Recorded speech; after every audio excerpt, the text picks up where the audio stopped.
دیکھیے مسلم شریف میں ایک روایت ہے، حضرت ابو سعید خدری رضی اللہ تعالی عنہ فرماتے ہیں کہ رسول اللہ صلی اللہ علیہ وسلم نے فرمایا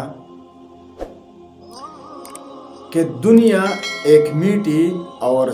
سرسبز چیز ہے، اور اللہ تبارک و تعالیٰ تمہیں اس میں اپنا خلیفہ اور نائب بنائے گا، پس وہ دیکھے گا کہ تم کس طرح اعمال کرتے ہو،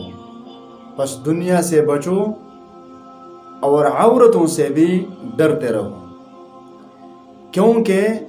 بنی اسرائیل میں سب سے پہلا فتنہ عورت کا تھا۔ تو یہ دو چیزیں ایسی ہیں،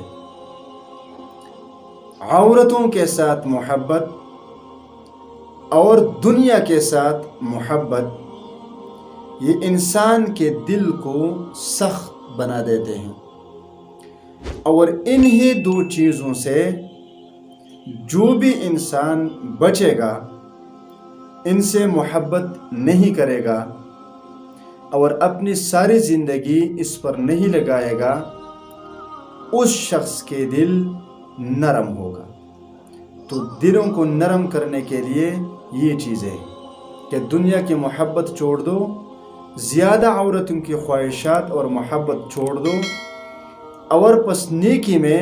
پہل کرو، اس میں کوشش کرو، تو دل خود بخود نرم ہو جائیں گے۔